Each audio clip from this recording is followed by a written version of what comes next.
ഓരോ ആളുടെയും throat different അല്ലേ, ഓരോ ആളുടെയും വോയിസ് കൾച്ചർ ഡിഫറെന്റ് ആണ്, പല്ലിന്റെ ഘടന ഡിഫറെന്റ് ആണ്, ഈ റെസണേറ്റ് ചെയ്യുന്ന ഭാഗം നമ്മുടെ ത്രോട്ടിന്റെ അല്ലെങ്കിൽ നമ്മുടെ വായയുടെ വോള്യം വ്യത്യാസമാണ്, ഈ ലെങ്ത്തും ബ്രെത്തും ഒക്കെ വ്യത്യാസമാണ് സ്കള്ളിന്റെ തലയുടെ. അപ്പൊ അതിനനുസരിച്ചിട്ടാണ് നമ്മുടെ വോയിസും.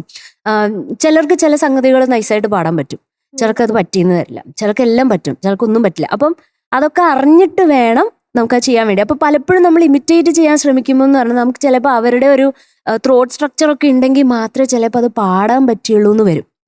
മനസ്സിലായോ? അപ്പൊ അങ്ങനത്തെ സോങ്സ് മാറ്റി സെലക്ട് ചെയ്യാം.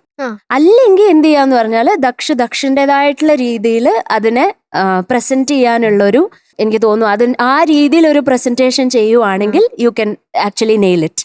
തീർച്ചയായിട്ടും ഇതാണ് ഏറ്റവും ഇമ്പോർട്ടന്റ് പോയിന്റ്. ഇത് മനസ്സിൽ വെച്ചോ. ഓരോരുത്തർക്കും ഓരോ ദൈവം തന്നിട്ടുള്ള ടാലന്റ് അത് വ്യത്യസ്തമാണ്. ചിലർക്ക് ജന്മന അത് കിട്ടും.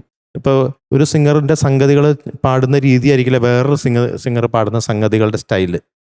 ഒരേ സംഭവം തന്നെയാണെങ്കിലും രണ്ടുപേരും പാടുന്നതിന്റെ രീതി വ്യത്യാസം ഉണ്ടാവും കേട്ടാ. ഇപ്പൊ ഹരിജി പാടിയേക്കുന്ന സംഭവം ദാസേട്ടൻ പാടുകയാണെങ്കിൽ ആ ഒരു സ്റ്റൈലായിരിക്കില്ല, വേറൊരു ഭംഗിയായിരിക്കും. മനസ്സിലായില്ലേ? അതൊരു ഭംഗി, ഇതൊരു ഭംഗി, രണ്ട് തരം.